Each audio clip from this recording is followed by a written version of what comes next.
Hey everyone, Kim Levinsky here for another post-Tahoe update. Today is Friday, July 1st, and coming to you with a gear review on what worked well and what did not work well.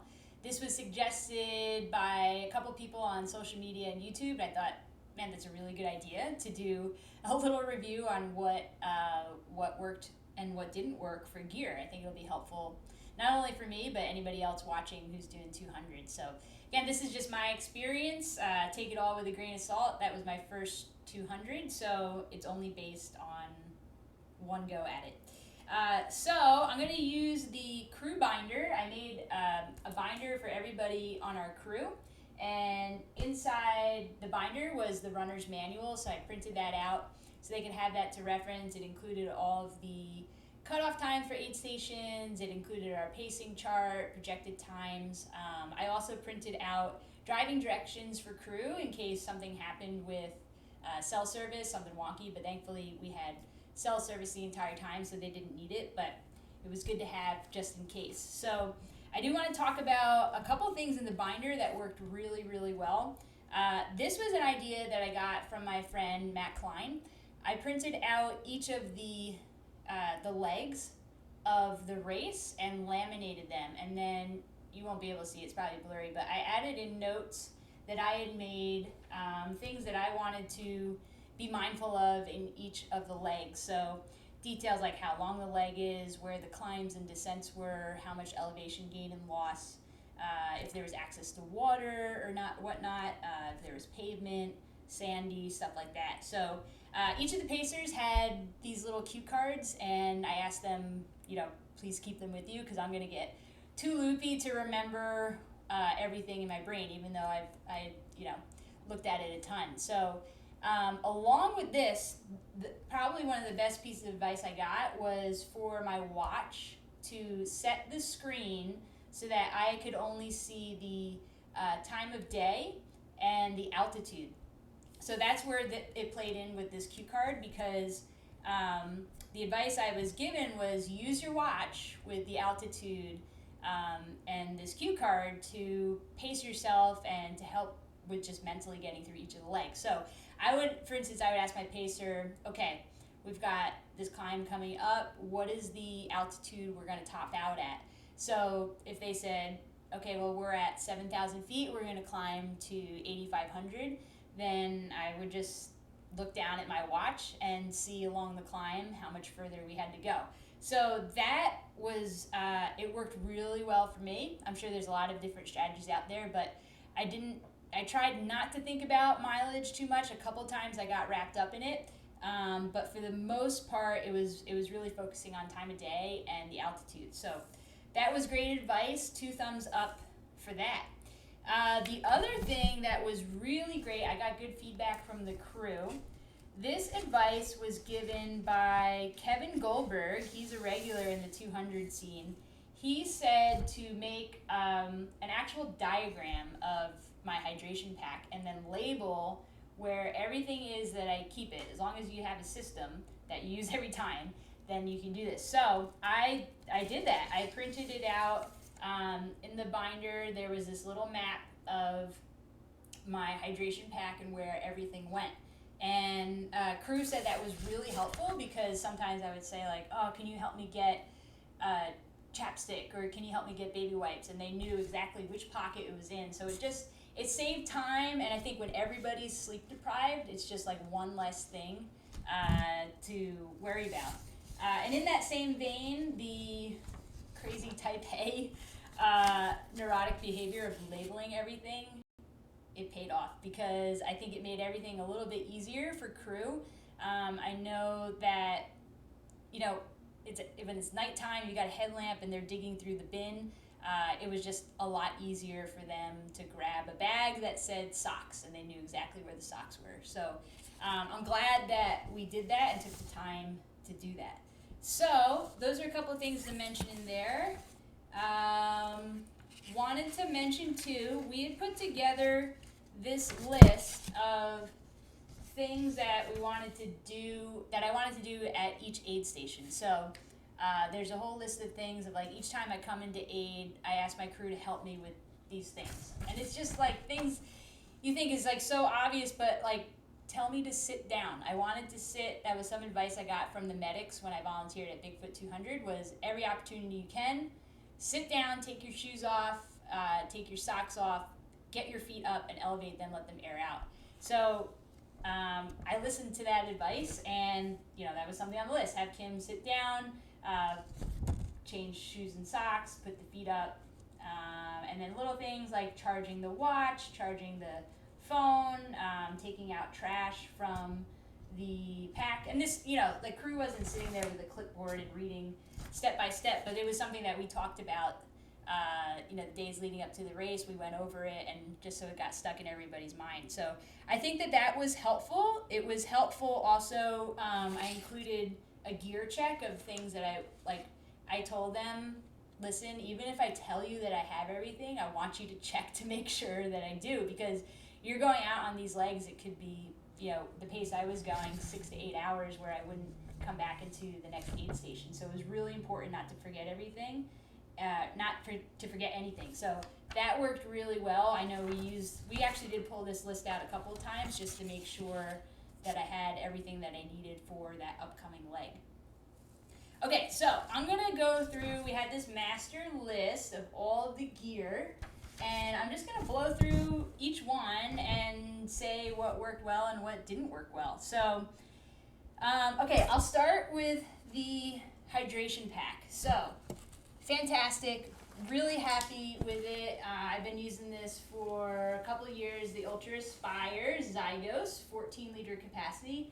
I felt like it was definitely enough room to fit everything in there. Something new that happened during the race, and I think it was Grace who started doing it with her pack. She has the same one.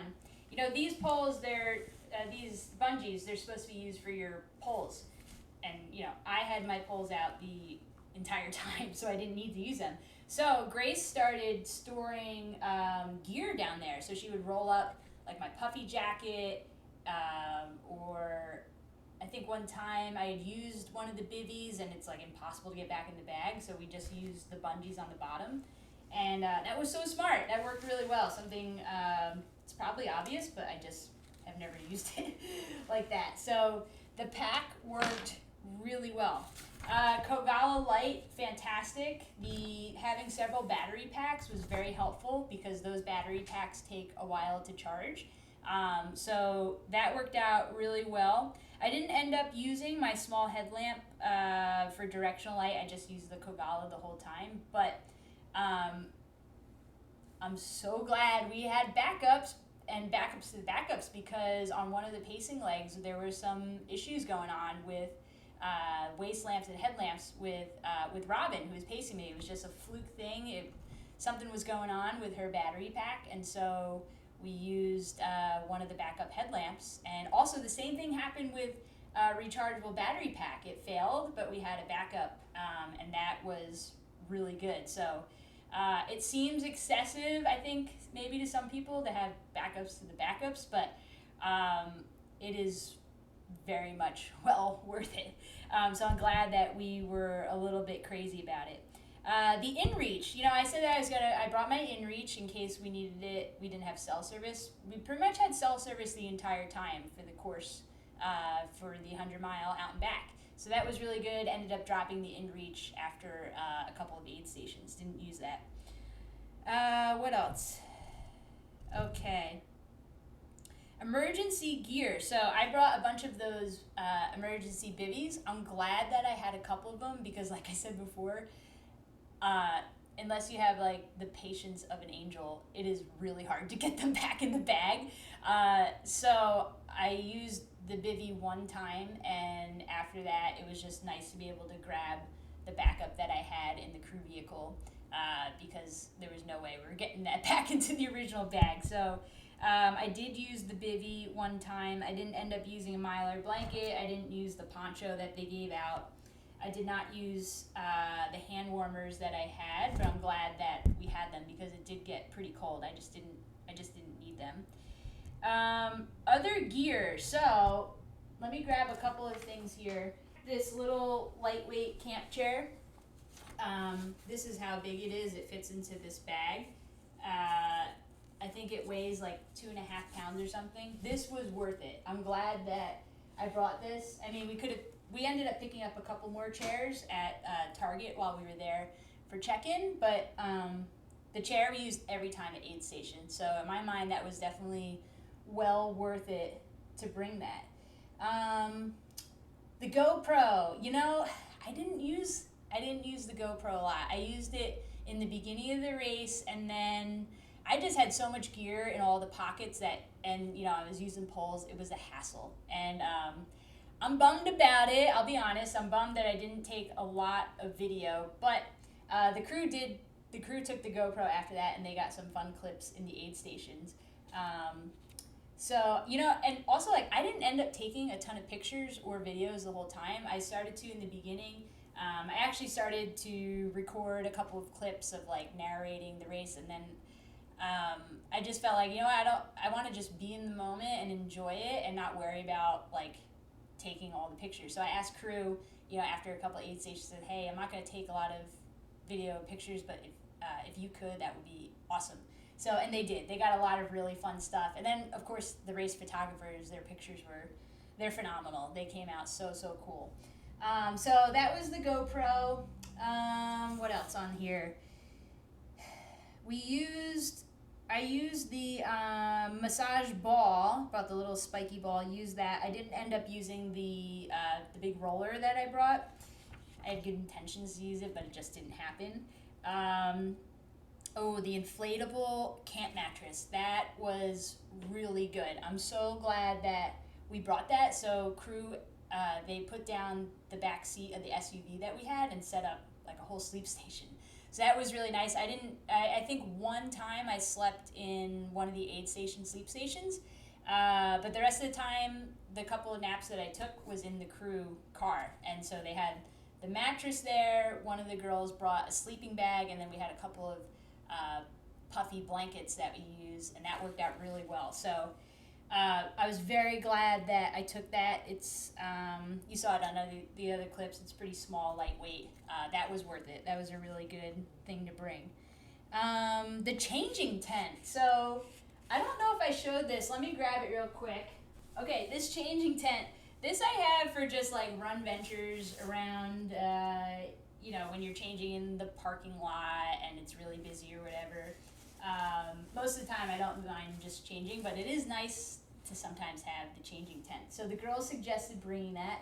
I had the space in my suitcase to do it, and it actually was really nice. It was a kind of a luxury item, but it was nice to have at the aid stations to be able to just stand up and change. And you know, I was moving pretty slowly at the aid station, so it was nice to just get in there and like change everything, do a whole like baby white bath, so to speak, and that was nice to use. So a luxury item, but it was good to have.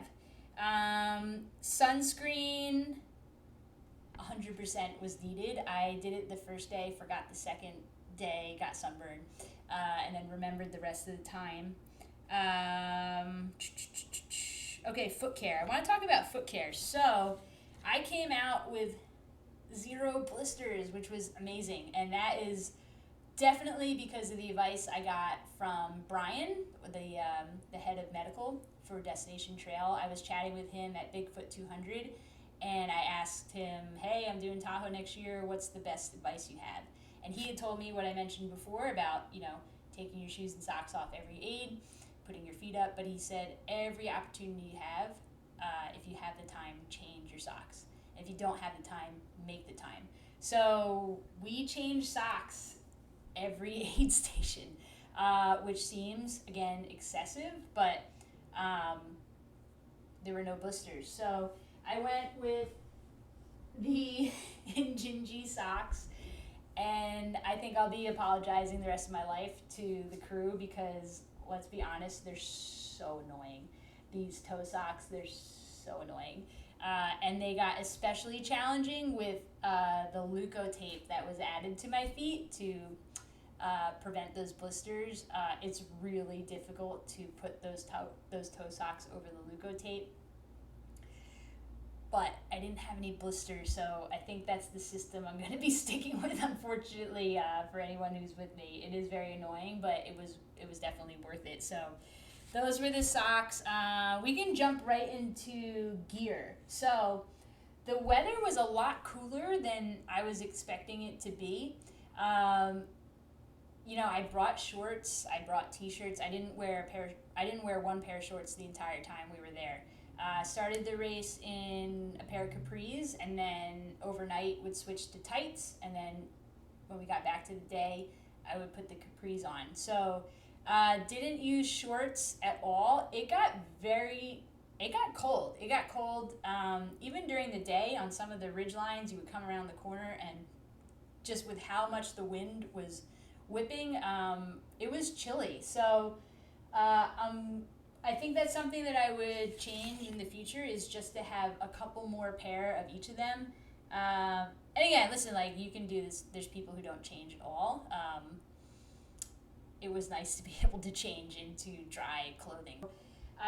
For clothing, okay, people have been asking about what is that maroon hoodie? And I am so obsessed with this piece of gear. Honestly, I think this was my favorite item, my favorite gear. I think it was for the whole race. I wore this every step of the race. It did not come off. My crew was suggesting that I took it off and changed it because it smelled like a dead animal, but it worked so well. So I mentioned this in one of the previous vlogs. This is from Lightfoot Athletics, and my friend Olivia O'Neill, she just started her small business. She makes custom running hiking gear that's lightweight, and it's all made to order. It's really cool. I love supporting friends who are doing small businesses, and female owned is even better. So this is the Alpha Hoodie, and I've since learned the material was originally developed for the military, and it basically helps regulate your body temperature. So when it's warm, it keeps you cool, and when it's cold, it keeps you warm, which is still mind-blowing with how that works, but it was fantastic. I wore this, like I said, the entire race. So when it was a little bit warmer out, I just had a t-shirt and this on top. And then I don't have it here, but I had a lightweight smart wool jacket that Olivia was telling me before the race. When it gets cool, just throw that lightweight layer on top of the hoodie, and this is going to act as like a lightweight puffy. And it was amazing. That's exactly what happened. It was fantastic. So the whole race, I really used 3 items for tops. So I had I wore a t-shirt, sports bra t-shirt, and then this went on top, the hoodie. I had the lightweight smart wool jacket, and then when it got pretty chilly, I had this Patagonia puffy jacket. And this I picked up at an REI garage sale. I think there's a tear in it, which is why it was super discounted. But man, I'm so glad. Destination Trail, obviously they put on these races for a while, so they know why they put each item on the list. And I think we used pretty much every piece of required gear. The puffy jacket, I had it with me almost the entire time. I think it was just the beginning, the first 30 miles I didn't have the puffy, and then the rest of the 170 miles I had the puffy with me. And I can remember, especially the leg with Dina, miles 50 to 80, we must have taken off and put that jacket back on at least a dozen times because the temperature was just all over the place. And it also, it snowed, and then it stopped snowing, it was snowing again. So the puffy went on and off, and I remember each time Dina would say, "Do you think we should put the puffy back on?" Which was really, her saying, "You need to put your puffy jacket on." So that worked out really, really well in terms of gear. I didn't use my rain jacket, but the rain pants were fantastic at night because it was another layer that went on top of either. I had the tights on. Or sometimes during the day. No, I think I put the rain pants on a couple times as another layer over capris, so they worked out really well. The gaiters, absolutely mandatory. They kept out so much junk of the shoes, and I think that was also another factor of like having blister-free feet the entire time. I think I went with 9 pair of socks. I don't know if you could ever have enough socks, so I'd probably bring a couple more next time. The gloves and mittens absolutely were used. The convertible worked really well. I had those Bocos that were gloves with the convertible mitten on the top, so that really helped with also regulating temperature. When it got cold, you throw those mittens on. When it's starting to warm up, you just peel them back.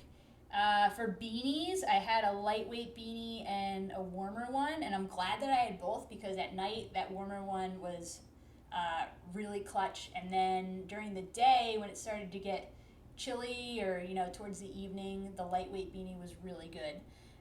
So that was really great. What else? First aid kit. I feel like it was worth it to bring all the stuff that I did.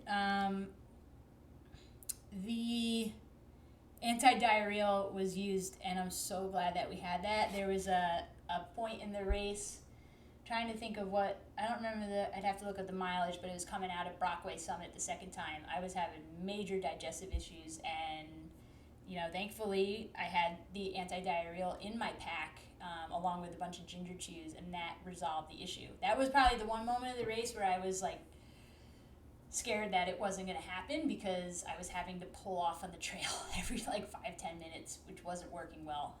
But thankfully, that was something that we packed in my pack and was able to use that. What else? I feel like I've gone through most everything. I'm going to save all the nutrition hydration for another video, along with talking about sleep. I'll mention AntiChafe. So, you know what? For me, and I don't know, maybe it is what it is. I feel like I've come to the conclusion that AntiChafe works until it doesn't work.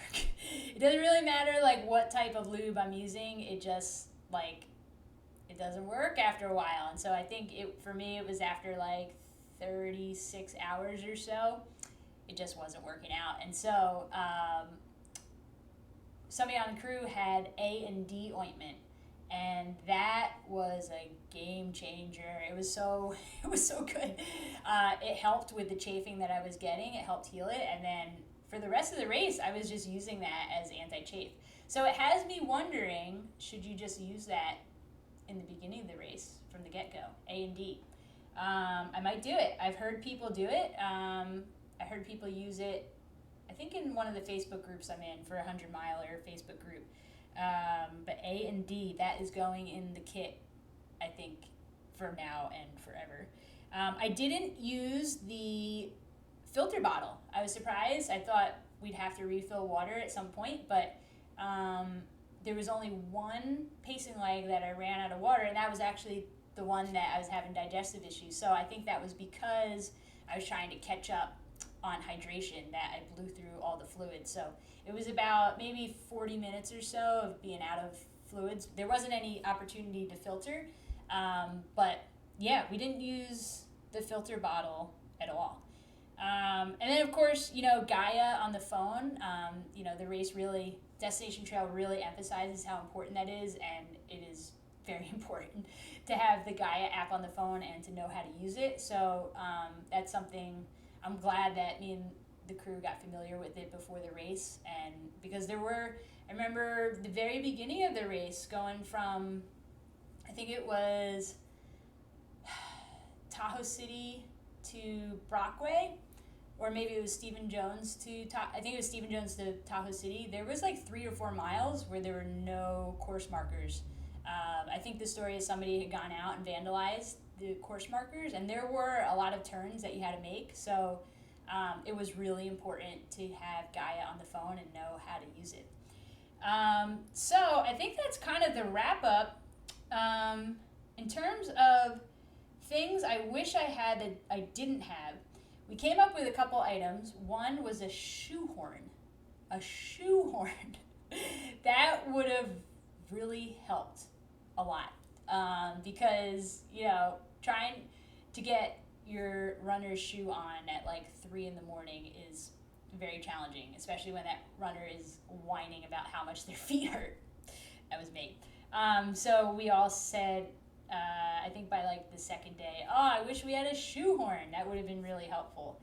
Another thing that I had in my crew kit in the truck, but I wish that I had kept it in my pack, was extra little Velcro squares for the gaiters, because my one of the gaiters, the Velcro popped off during the leg, and so that renders the gaiter pretty much useless because it's not covering your shoe.